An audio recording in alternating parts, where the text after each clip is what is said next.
talk with the guys a lot. We try to bring up the points that with our new shooters that we come across. Like, we don't miss our long range shots because of elevation for the most part. I mean, we have, right? But for the most part, where do people miss their shots? It's the wind. They miss the wind. They misjudge the wind, or they don't call the brakes in time, right? So that's where we miss our shots 90% of the time.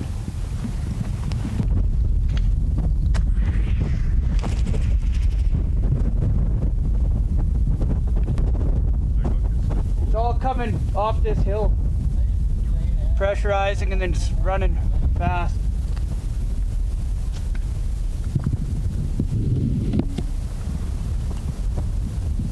Stand by. Send it. There we go, there we go. Oh, holy shit. Holy shit. Give me point 0.9. Well, we're on a peak. There's a lot of low ground in front of us. As that air is coming towards us, it's going to gain speed coming up the hill. We're just trying to gauge what it's doing down there. So trying to get a little bit of wind indicator. That's one thing about angle fire is your wind indicators on the ground aren't going to help you because your flight path is way up in the air. You know, there's wind at the target, wind at your position, and very little to tell you what's going on in between because the air acts very differently when it's off the ground.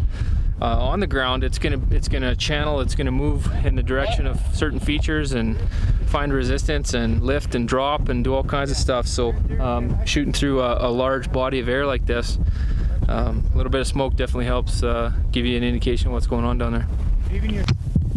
Stand by. Send it.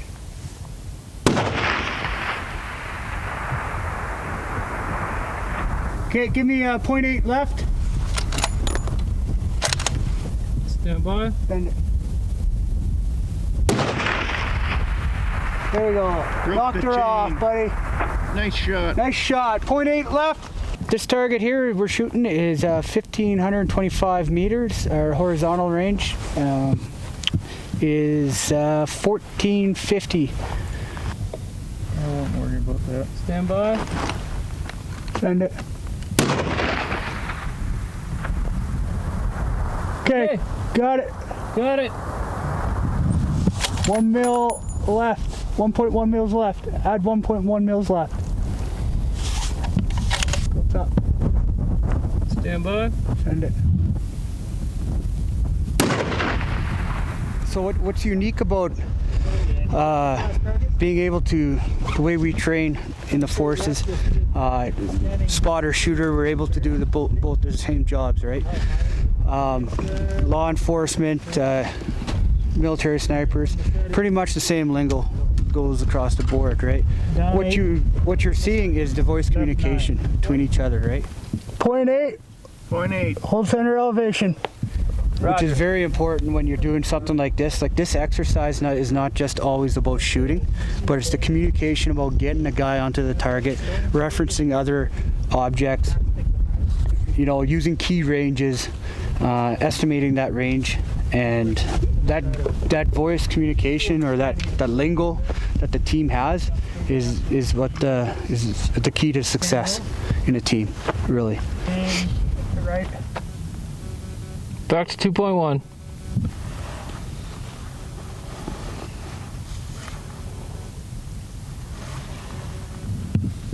Stand by. Send it.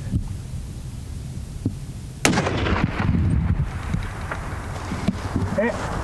Impact. Nice.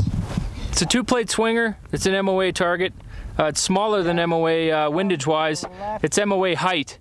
And we just got on in like a couple rounds, all spotting, you know. Without these guys calling corrections, we were very close on our wind call. Wind change there for one shot, kind of threw a correction, and then realized that it was back to the original call, and we were able to get a hit. Very gratifying. Small target, but again, everything's a law of averages, so you can't get too excited. You know, you do a lot of missing to do some hitting, but the point is that our calculations were bang on. You know, we didn't have any adjustment to our elevation or anything like that, so our ballistics are good elevation-wise, and our angle calculations were correct, which is why we're here. That was a full So, 10. Tell us 10 about MOA the too firearm high. that you were using to pull that off. PGW Timberwolf chambered in 338 Lapua. 10 minutes. It's my own hand loads. Nothing super hot. 300 grainer, going about 2740, and still supersonic because of the angle. So and then this altitude. Did you make any modifications to your PGW, or is that kind No, of you know, there's a lot of rifles that a guy buys, and then you know, you buy a whole bunch of accessory and extra parts and things like that.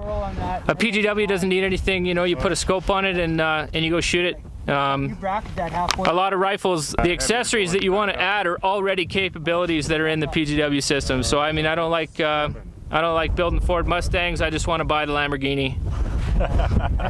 Tell us about the optic you were using. 5 to 25 Schmidt and Bender.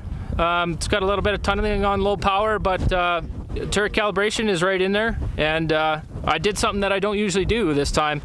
You know, I try to change it up and be proficient at different methods of adjusting your bullet drop compensation and your windage. Instead of using holds, which is my typical MO, you know, I dialed everything for this one, and it worked.